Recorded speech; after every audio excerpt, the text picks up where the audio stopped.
Welcome today in front of me Xiaomi 12 Pro, and I'll show you how to turn on always on display feature on this device. So first we should go into the settings application and then scroll here to the always on display and lock screen section.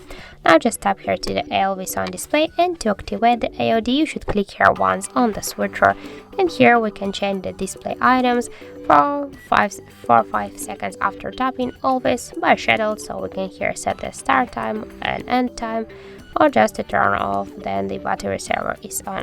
So we'll stay here as always, and now when we'll just lock our device we can see that the AoD feature is activated successfully.